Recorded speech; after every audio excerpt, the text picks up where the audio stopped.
अनेक राष्ट्रीय बँका असे आहेत की फक्त त्या उद्योजकाला हेल्पड मारला.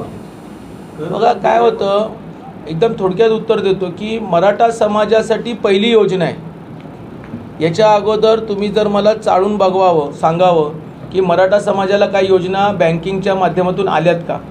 आज मराठा समाजाला पत निर्माण झाली 1,00,000 मराठा उद्योजकाप्रमाणे.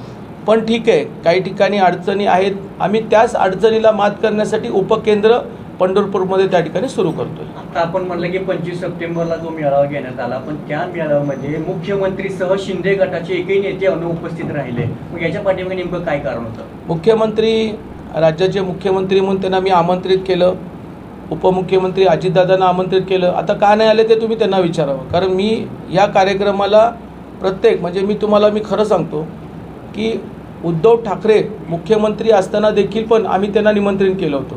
ते आले नाही कोरोनाच्या 2 वर्षे. पण विरोधी पक्ष नेता म्हणून देवेंद्र फडणवीस साहेब आले. पहिल्या वर्षी मुख्यमंत्री म्हणून एकनाथ शिंदे येऊ शकले, नंतरच्या मेळाव्याला येऊ शकले नाही. आता का आले नाही तर मला असं वाटतं की आपणच त्या ठिकाणी विचारलेलं जास्त बरं आहे. आपल्या माथाडी संघटनेमध्ये अनेक बांगलादेशी नागरिक आहेत आणि त्याच्यामध्ये वारंवार वाद होतोय देखील, असं देखील चित्र समोर आले गेले. नेमकं बांगलादेशी महाराष्ट्राला आणि भारत देशाला सगळ्यात मोठा धोका आज निर्माण झालेला आहे तो बांगलादेशीच्या नागरिकांना. आमच्या माथाडी मुंबईमध्ये माथाडी फ्रूट मार्केटमध्ये मोठ्या प्रमाणामध्ये बांगलादेशी नागरिक हे त्या ठिकाणी राहायला आहेत, त्या ठिकाणी काम करतात, तिथेच झोपतात. आणि मला तर असं संशय आहे की भविष्यामध्ये एखादा मोठा घातपात झाला, अंतर्गत जातीयवाद झाला तर ही बांगलादेशातली असणारी नागरिक हे उद्या जातीयवादाला फार मोठी कारणीभूत ठरू शकतात. आणि दुसऱ्या नागरिकांना आपल्या देशामध्ये राहायची गरज काय? त्यांनी त्यांच्या देशात जावं. त्यांच्या देशाचं कोणी सो कॉल पंतप्रधान असेल त्यांनी उद्योगधंदे त्या ठिकाणी वाढवावे. ह्याच्याचा परिणाम काय होतो की उदाहरणार्थ माथाडी बोर्डाने जर 100 रुपयाची मजुरी ठरवली असेल, हे सरळ 50 आणि 40 रुपये मजुरीमध्ये काम करायला तयार होतात. कामगार कायद्याप्रमाणे जो मजुरीचा दर ठरवला जातो त्याच्यापेक्षा कमी काम करणं, कमी मजुरी घेऊन काम करणं हे एकदम चुकीचं आहे. परंतु तिथं होतं आहे. त्याच्यासाठी APMC मार्केट कारणीभूत आहे, व्यापारी कारणीभूत आहे आणि पोलीस प्रशासनाने या ठिकाणी बारकाईने लक्ष घालून केली होती. त्या दिवशी मेळाव्याच्या निमित्तानेच केली. आता त्या ठिकाणी मी कालच पेपरमध्ये वाचलं की 6 बांगलादेशी लोकांना एका गुन्ह्यामध्ये पकडण्यात आलं.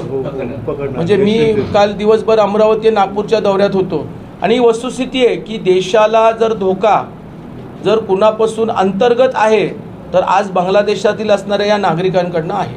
आपण सावधान राहिलं पाहिजे. आपल्या पंढरपूरमध्येही अशा प्रकारचे नागरिक जर येऊन वास्तव्याला असतील तो एक दुसरा मोठा दुरुपयोग कसा केला जातो. या बांगलादेशी लोकांचे आधार कार्ड, पॅन कार्ड बनवले जातात, मतदार यादीमध्ये नाव टाकले जातात. हे दुर्भाग्य आहे. राजकारणाने एवढ्या कमीपणामध्ये देशाच्या विरोधामध्ये असणाऱ्या लोकांच्या नागरिकांचे पॅन कार्ड, आधार कार्ड बनवून मतदार यादीमध्ये नाव टाकून एखादा नगरसेवक त्या ठिकाणी निवडून येऊ शकतो.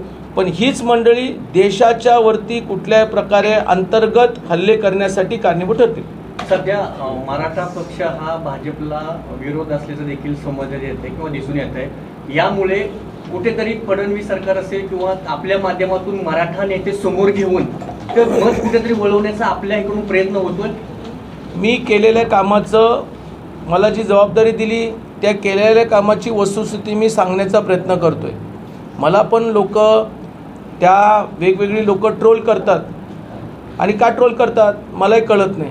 मी मराठा समाजाचं काम केलं आहे. मला संधी कोणी दिली? देवेंद्र फडणवीस साहेबांनी दिली, शरद पवारांनी दिली का? महामंडळाच्या माध्यमातून नाही दिली. उद्धव ठाकरेंनी दिली का? नाही दिली. परत एकनाथ शिंदेने दिली, देवेंद्र फडणवीस साहेबांनी दिली. ज्यांनी चांगलं काम केलं त्याच्याबद्दलचं मत व्यक्त करणं हा काय गुन्हा आहे का? मला तर नाही वाटत.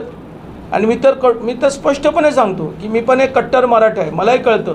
उद्या मलाही वाटलं कुठेतरी दगाफटका झाला तर मी पण काय करायचं मला चांगलं माहिती आहे. त्याच्यामुळे मी माझ्या मराठा समाजाशी एकनिष्ठ आहे. माझा मराठा उद्योजक झाला पाहिजे. भविष्यामध्ये आरक्षणाचे मुद्दे मी त्या ठिकाणी मांडणार आहे आणि आरक्षणाच्या माध्यमातून मराठा समाजाला न्याय मिळवून देण्यासाठी मी पण त्या ठिकाणी काम करणार आहे.